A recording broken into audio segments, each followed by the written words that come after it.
Eu quero falar com você que ora todo dia, que ajoelha do lado da cama antes de dormir, que fala com Deus toda noite pedindo proteção para sua família. Eu quero falar com você porque eu também era assim. Eu também achava que a minha rotina de fé era suficiente, que se eu continuasse fazendo tudo certinho, Deus cuidaria do resto. Mas aí eu morri. Meu coração parou no meio de uma caminhada numa manhã de quinta-feira. Meu corpo caiu no chão de um parque e eu fiquei clinicamente morta durante 16 minutos e 34 segundos. E nesses 16 minutos, Jesus me mostrou pessoalmente que tudo que eu achava que sabia sobre estar protegida estava errado. E ele me deu um aviso tão específico, tão urgente e tão assustador que eu não durmo direito desde o dia em que voltei. Meu nome é Dorothy Elkins. Tenho 58 anos e nasci numa cidadezinha chamada Harlan, no interior do Kentucky, nos Estados Unidos. Me mudei para o Brasil ainda jovem, quando meu marido, Gerald, recebeu uma proposta para trabalhar como engenheiro de manutenção numa fábrica de celulose no interior de Minas Gerais. Naquela época, eu era professora de educação infantil numa escola batista e achava que minha vida inteira seria dentro de uma sala de aula, rodeada de crianças e giz de cera. Gerald morreu há 6 anos, vítima de um câncer no pâncreas que levou ele em menos de 4 meses. Desde então, eu vivo sozinha num apartamento pequeno, com minhas plantas, minhas orações e uma rotina que qualquer pessoa olharia de fora e diria que é pacata demais para render qualquer história. Mas Deus não escolhe quem tem a vida mais interessante. Ele escolhe quem precisa ouvir. Era dia 12 de março de 2026, uma quinta-feira comum. Eu tinha acordado cedo como sempre, tomado meu chá de camomila com uma fatia de pão integral e decidi fazer minha caminhada matinal no parque que fica a 3 quadras do meu prédio. Eu caminhava ali quase todo dia. Conhecia cada árvore, cada banco, cada curva daquele caminho de terra batida que contornava o lago. Era o meu momento de paz, o horário em que eu conversava com Deus sem pressa, sem liturgia, sem ninguém me olhando. Naquela manhã, o céu estava nublado, mas não chovia. O ar estava pesado, meio abafado, e eu lembro de ter pensado que talvez fosse melhor encurtar o percurso. Mas não encurtei. Quando estava na metade do caminho, senti uma pontada no peito. Não era como as pontadas que a gente sente de vez em quando, aquelas que vêm e vão. Essa veio e ficou, como se alguém tivesse enfiado a mão dentro do meu peito e apertado meu coração com força. Eu parei de andar. Tentei respirar fundo, mas o ar não entrava direito. Minhas pernas ficaram pesadas, minha visão embaçou e eu senti o chão se aproximando do meu rosto antes de entender que estava caindo. Não lembro do impacto, não lembro de dor. Só lembro do silêncio, um silêncio que não era vazio. Era denso, carregado, como se o universo inteiro tivesse prendido a respiração junto comigo. E foi nesse silêncio que tudo começou. Eu não vi um túnel de luz como as pessoas descrevem nos filmes. Não vi parentes falecidos me esperando num jardim florido. O que aconteceu foi diferente de tudo que qualquer pessoa já tentou colocar em palavras, e eu sei que as minhas também não vão dar conta, mas eu preciso tentar. De repente, eu estava num lugar que não era um lugar. Não tinha chão, não tinha teto, não tinha paredes, mas eu não estava flutuando. Eu estava firme, de pé, presente de um jeito que eu nunca tinha estado em toda a minha vida. Era como se durante 58 anos eu tivesse enxergado o mundo através de um vidro sujo, e agora alguém tivesse limpado esse vidro e eu pudesse ver tudo com uma clareza absurda. As cores eram diferentes, mais vivas, mais reais do que qualquer cor que existe aqui. O ar, se é que posso chamar aquilo de ar, tinha uma textura que eu sentia na pele, na alma, em cada parte de mim. E havia uma presença. Antes mesmo de ver qualquer forma, qualquer rosto, qualquer silhueta, eu senti. Era como se alguém estivesse me envolvendo com um abraço que não era físico, mas que tocava cada pedaço do meu ser. E então eu ouvi a voz. Dorothy. Não veio de um lugar específico. Veio de todos os lugares ao mesmo tempo, de dentro de mim e de fora, de cima e de baixo, como se o meu próprio nome fosse algo sagrado que eu nunca tinha ouvido ser pronunciado da forma correta até aquele momento. E quando eu levantei os olhos, ele estava ali. Jesus não apareceu como nas pinturas das igrejas. Não tinha aquele rosto europeu, aquele cabelo liso, aquela túnica impecável. O que eu vi foi algo que transcende qualquer descrição humana. Era luz, mas não era só luz. Era forma, mas não era só forma. E os olhos dele, os olhos tinham uma profundidade que me fez chorar instantaneamente, porque naquele olhar eu vi que ele me conhecia. Não conhecia meu nome, minha história, meus pecados e minhas virtudes de uma forma distante. Ele me conhecia como se tivesse vivido cada segundo da minha vida junto comigo. Cada noite em claro cuidando do Gerald. Cada lágrima engolida no banheiro depois do funeral. Cada oração sussurrada de madrugada quando a solidão apertava. Ele sabia de tudo. E mesmo assim, havia amor. Um amor que eu não sabia que podia existir. Dorothy, ele disse novamente. E dessa vez, a voz carregava algo diferente. Não era só ternura. Era urgência. Eu tenho algo para te mostrar. E o que você vai ver precisa ser contado. Sem medo, sem vergonha, sem se importar com quem vai acreditar ou não. Porque o tempo está acabando e muitos dos meus filhos estão dormindo onde não deveriam estar. Naquele instante, o cenário mudou. Eu não estava mais naquele espaço sem paredes. Eu estava suspensa, como se estivesse no alto de uma montanha invisível, e abaixo de mim eu via o Brasil. Mas não era o Brasil dos mapas, não era uma imagem plana e colorida. Era o Brasil real, vivo, pulsando. Eu conseguia ver as cidades, as estradas, os rios, as pessoas. Conseguia sentir o movimento, o barulho, a energia de milhões de vidas acontecendo ao mesmo tempo. E então Jesus estendeu a mão e apontou. Olhe com atenção, Dorothy. O que vou te mostrar são 4 lugares onde o perigo já está se formando. 4 estados onde meus filhos precisam sair antes que a Páscoa chegue. Porque depois da Páscoa, quem estiver nesses lugares vai enfrentar algo que nenhum planejamento humano será capaz de resolver. Eu senti meu coração, ou o que quer que fosse meu coração naquele estado, apertar com uma força que quase me derrubou. Porque eu sabia, pelo tom da voz dele, pela intensidade do olhar, que aquilo não era uma parábola, não era uma metáfora, não era um ensinamento simbólico, era um aviso real, concreto, com data e com endereço. E eu precisava prestar atenção em cada detalhe, porque vidas dependiam disso. O primeiro estado que ele me mostrou foi Brasília.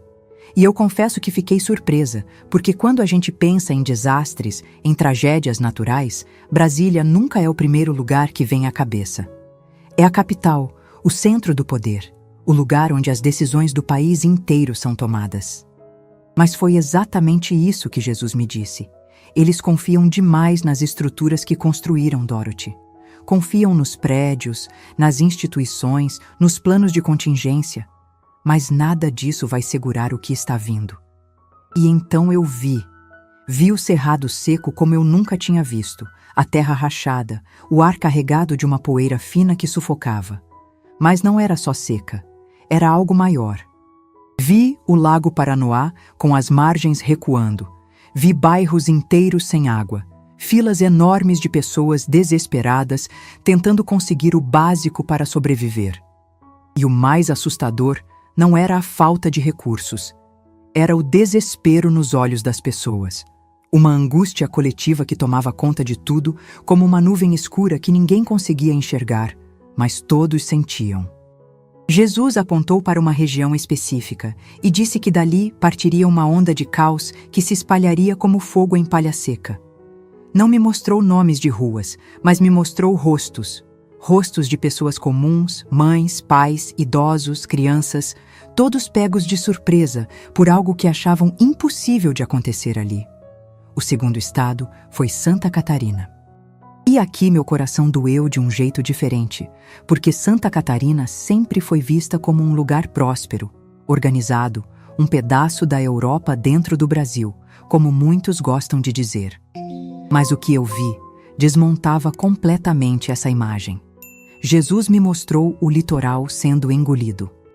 Ondas que não eram normais, um mar revolto de uma forma que parecia ter vida própria, como se a natureza inteira tivesse se revoltado contra aquela faixa de terra. Cidades costeiras que as pessoas conhecem de férias, de verão, de boas lembranças, estavam irreconhecíveis. A água invadia tudo, entrava nas casas, nos comércios, nas escolas, e serra acima não era diferente.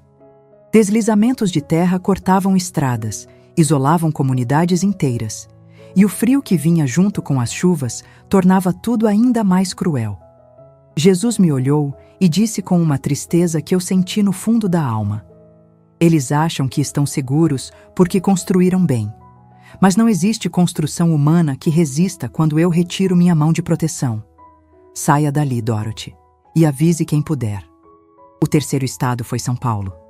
E quando a visão se voltou para lá, eu senti como se o peso do mundo inteiro tivesse caído sobre os meus ombros, porque São Paulo é enorme.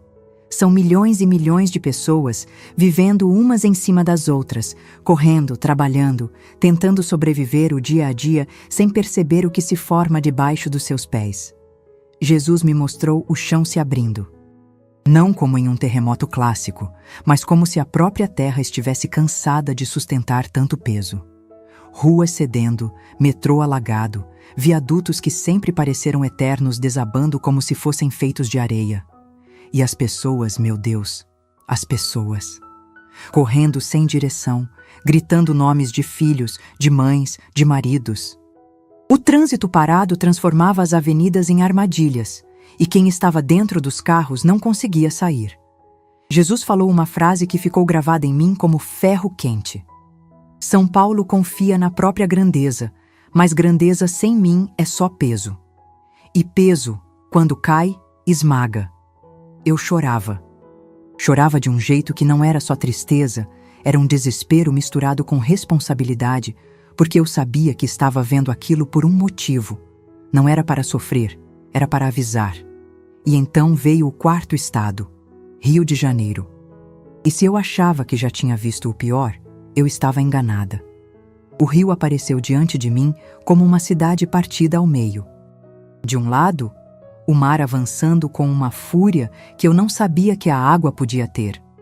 Do outro, os morros deslizando, levando junto casas, famílias, histórias inteiras que foram construídas ao longo de gerações. Vi a Baía de Guanabara transbordando de uma forma que parecia impossível, a água escura e pesada invadindo ruas, comércios, hospitais. Vi pontes interditadas, aeroportos fechados, a cidade inteira isolada do resto do país, como se tivesse sido cortada do mapa.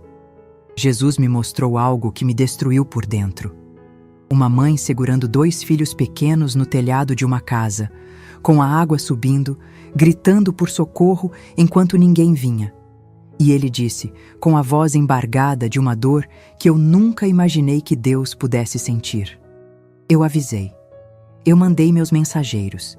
Eu gritei através de sonhos, de sinais, de pessoas como você. Mas eles não ouviram. E agora, Dorothy, olhe o preço de não ouvir. Eu quis fechar os olhos, quis parar de ver, mas não conseguia. Cada imagem se gravava em mim com uma força que ia além da memória.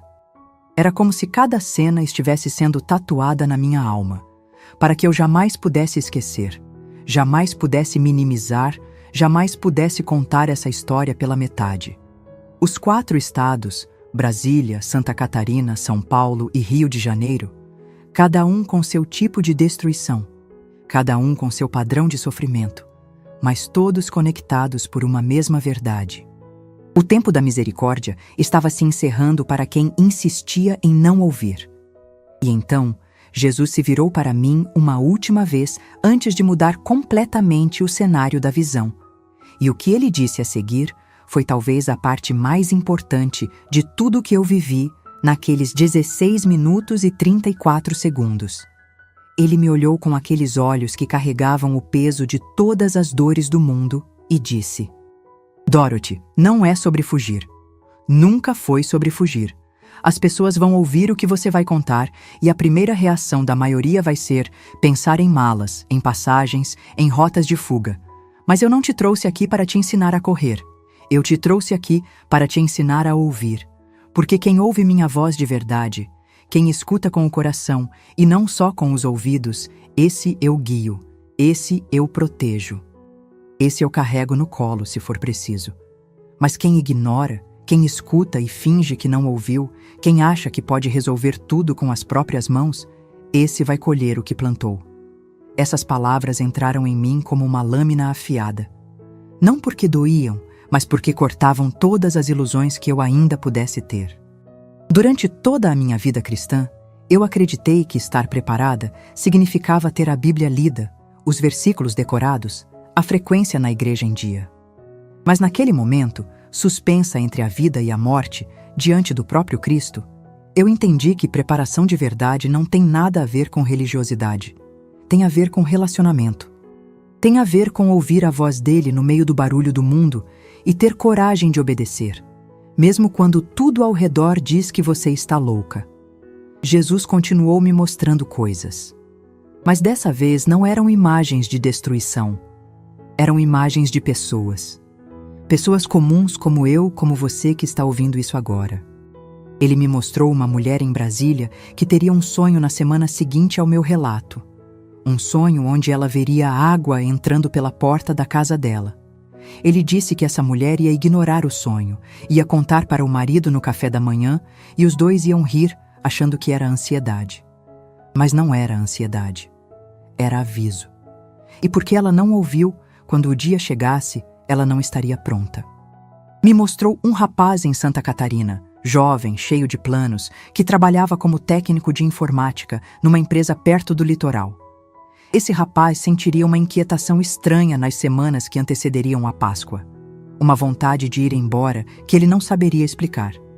Mas os amigos iam dizer que era besteira, que ele estava estressado, que precisava de férias e não de mudança. E ele ia ouvir os amigos em vez de ouvir o que Deus estava colocando no coração dele. Me mostrou uma família inteira em São Paulo, pai, mãe e 3 filhos, que receberiam o alerta através de alguém que assistiria a este vídeo. Sim, Jesus me mostrou isso. Me mostrou que esta mensagem chegaria até pessoas específicas que precisavam ouvir. E essa família teria a chance de sair, de se preparar, de buscar um lugar seguro, não apenas fisicamente, mas espiritualmente. Mas ele também me mostrou que a decisão seria deles, que ele jamais forçaria ninguém, que o livre-arbítrio é sagrado, mesmo quando custa vidas. E me mostrou uma idosa no Rio de Janeiro, viúva como eu, morando sozinha num apartamento no 3º andar de um prédio antigo. Essa mulher rezava o terço toda noite antes de dormir e achava que isso era suficiente. Jesus disse algo sobre ela que me fez soluçar. Ela fala comigo todas as noites, mas nunca para de falar o suficiente para me ouvir responder. E eu tenho tentado responder, Dorothy. Tenho tentado dizer para ela sair dali. Mas ela não escuta. Aquilo me destruiu. Porque eu percebi que oração sem escuta é monólogo. E Deus não quer monólogo. Ele quer diálogo. Ele quer que a gente fale sim, mas que também fique em silêncio o suficiente para ouvir o que ele tem a dizer. E o que ele tem a dizer agora, neste momento da história, é que o tempo está acabando. Depois dessas visões de pessoas, Jesus fez algo que eu não esperava. Ele me abraçou. E eu sei que parece estranho dizer isso, porque como é que você abraça a luz? Como é que você abraça algo que é maior do que o universo inteiro? Mas foi exatamente isso que aconteceu. Eu senti braços ao meu redor, senti um calor que não era físico, era espiritual, era algo que preencheu cada buraco, que a solidão, a viuvez, o medo e os anos tinham cavado dentro de mim. E enquanto me abraçava, ele sussurrou algo que eu vou carregar até o último dia da minha vida. Eu nunca te deixei sozinha, Dorothy. Nem quando Gerald partiu, nem quando você chorou escondida, nem quando você achou que eu tinha esquecido de você. Eu estava ali. Sempre estive. E estou aqui agora te pedindo, não como Deus, mas como alguém que te ama mais do que você é capaz de entender, por favor, conte o que você viu. Não deixe meus filhos dormirem onde o perigo já está plantado. Quando ele me soltou, eu senti que estava sendo puxada de volta, como se uma corda invisível estivesse amarrada ao meu corpo lá embaixo e alguém tivesse começado a puxar. A luz começou a se afastar, os sons daquele lugar foram ficando mais distantes e eu senti uma dor no peito que era completamente diferente da dor que me derrubou no parque. Essa dor era a dor de quem não quer ir embora. A dor de quem encontrou o lugar onde realmente pertence e está sendo arrancada de volta para um mundo que parece pequeno demais depois do que viu. Acordei no hospital 3 dias depois. Meu corpo estava fraco, minha garganta seca, meus olhos pesados. Uma enfermeira me disse que eu havia sido encontrada no parque por um senhor que passeava com o cachorro, que ele chamou o socorro e que eu cheguei ao hospital já sem sinais vitais. Me reanimaram após 16 minutos e 34 segundos de parada cardíaca. Os médicos disseram que era um caso raro, que a maioria das pessoas que fica tanto tempo sem atividade cardíaca não volta e que quando volta, geralmente tem sequelas graves. Mas eu voltei inteira.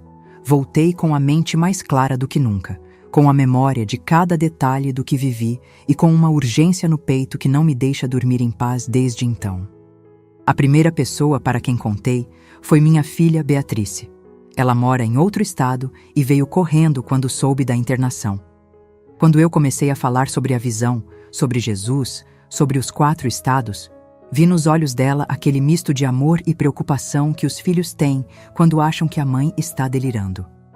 "Mãe, a senhora passou por um trauma muito grande", ela disse segurando minha mão.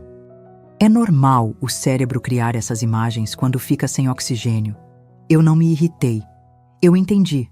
Porque se alguém me contasse essa história há 2 meses, eu provavelmente reagiria da mesma forma. Mas eu sei o que eu vi, sei o que eu senti, sei o que eu ouvi. E nenhum argumento científico, nenhuma explicação neurológica, nenhuma teoria sobre falta de oxigênio no cérebro vai apagar o que está gravado na minha alma. Porque aquilo não foi uma alucinação. Alucinações não mudam a sua vida inteira.